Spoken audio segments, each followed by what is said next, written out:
En el año 1879 prestábamos nuestros servicios en el ejército argentino en calidad de cirujano, bajo las órdenes del malogrado coronel don Marcelino Freire, en la comandancia de Guaminí. En una isla de la laguna del Monte existía uno de esos árboles, de más de 60 centímetros de diámetro y de unos 8 metros de altura, cubierto de pedazos de género y de trozos de pieles. Los otros objetos habían sido sacados por los soldados. Varias veces preguntamos a los indios mansos lo que representaba ese árbol, con sus adornos extraños. Siempre dando muestras de miedo contestaban: malo, malo, gualicho. Sin embargo, hemos podido saber por una machi, curada de la viruela, que cada uno de estos colgajos era un cati, o sea, la cárcel de un espíritu de enfermedad allí encerrado por la machi por medio de sus encantos. El encargado de colgar el cati en el árbol debe tomar las mayores precauciones.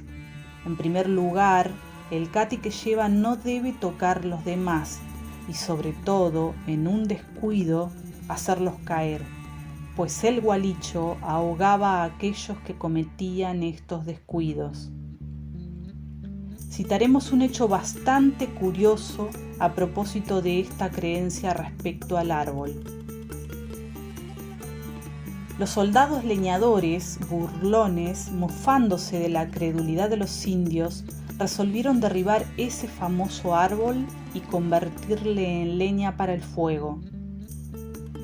Los indios le avisaron del peligro que había en tocar a los cati y mucho más al árbol mismo, porque los espíritus de todas las enfermedades, ayudados por el gualicho, hacían morir siempre a los imprudentes y atrevidos. Estos consejos excitaron más a los soldados en concluir con el árbol, y, riéndose de la credulidad de los infelices indios, dieron principio a derribar el mapul cumé. Aquella osadía les costó la vida. La laguna, más o menos circular, tendrá de 8 a 10 kilómetros de diámetro. La isla, casi central, tiene unos 3 kilómetros en la parte más estrecha y unos 5 en la parte más ancha. Cuando los soldados leñadores regresaron a la tarde en su canoa con una parte del tronco astillado, con un tiempo sereno sin cuyo requisito no se hubieran embarcado, se desencadenó una tempestad en la laguna y perecieron ahogados. Al día siguiente la canoa fue hallada en la costa. En cuanto a los cadáveres de las víctimas, nunca fueron encontrados.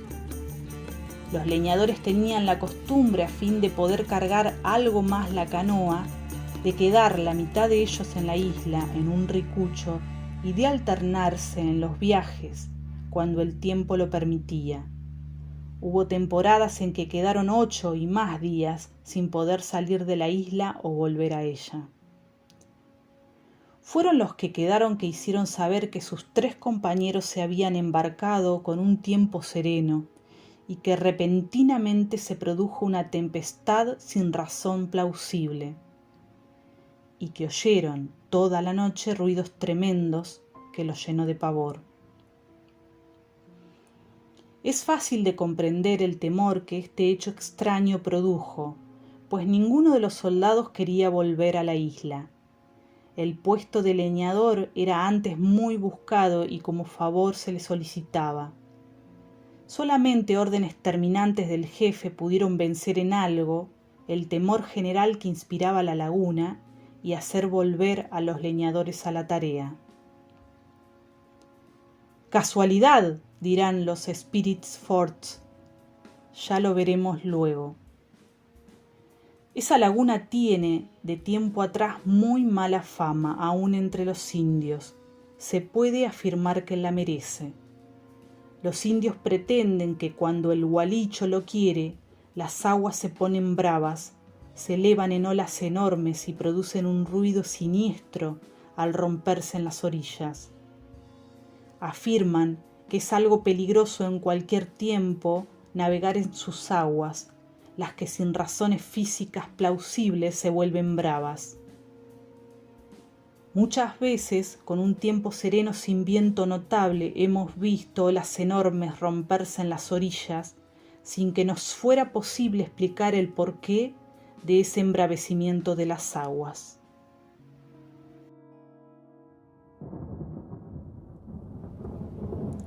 Este relato pertenece a El oculto entre los aborígenes de la América del Sur, escrito en 1901 por el doctor Girgois, ex cirujano del ejército argentino.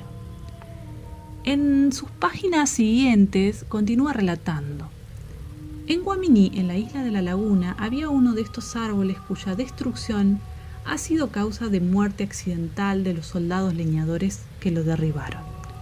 Al relatar este hecho extraordinario, hemos prometido de hacer conocer el por qué Namuncurá durante 3 meses luchó para defender esta parte de su territorio de la invasión de las tropas argentinas y, una vez ocupado, tratar de recuperarlo.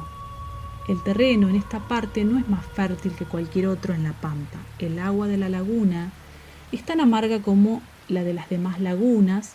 La topografía es la misma llanura igual a las demás. Era preciso que Namuncurá, el cacique general de la pampa, tuviera algún interés en conservar una zona de terreno igual a las demás. La pampa es una llanura de miles de kilómetros cuadrados, apenas con algunos médanos que rompen la monotonía del paisaje. Es una extensa sabana sin árbol alguno. Solamente en las regiones montañosas de las faldas de los Andes y de la Patagonia hay arboledas. La hormiga negra destruye en poco tiempo toda plantación de árboles. Si antes el agricultor no tiene el cuidado de destruir los nidos más próximos y si no sigue en sus cuidados sin descansar.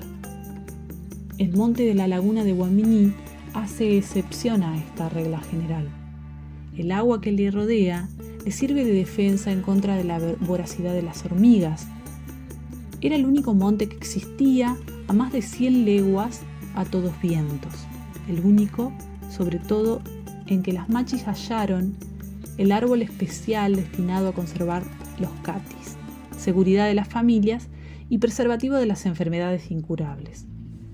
Razones poderosas que impulsaron a Namuncurá a luchar para conservar esta parte única en su género en todo su antiguo territorio. Queda por explicar el hecho que, a primera vista, podría ser considerado como extraño, cuando menos, de esa laguna tan brava y de la muerte en sus aguas de los soldados leñadores. La explicación es fácil atribuyéndolo todo a la casualidad, al azar.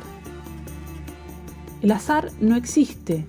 Lo que así se califica es la resultante de causas diversas, múltiples y al parecer sin mayor importancia, que por su conjunto producen resultados que parecen extraños y completamente casuales. No podemos creer, ni tampoco lo han creído soldados y jefes de la división Guaminí, que se debe atribuir al azar la muerte trágica de los soldados leñadores que violaron un santuario consagrado durante largos años por las prácticas misteriosas de las machis. Los que estudian el oculto saben que toda invocación es una fuerza. Saben que la consagración hecha sea al gualicho o al diablo o a cualquier otra entidad extrahumana liga al objeto consagrado uno o más elementales y a veces elementarios. Por lo tanto, es un condensador de fuerza que seguirá aumentando su poder a medida que seguirán las consagraciones y encantos. Admitiendo que el árbol consagrado al Huecufú por los catis en la laguna de Guaminí tenga 2 siglos, lo que no es mucho, vista la altura y corpulencia del tronco, si admitimos que desde más o menos la misma época, de todos los toldos de la pampa, varias veces al año las machis volvían a repetir las mismas ceremonias de consagración, los hechos podrán parecer menos extraordinarios.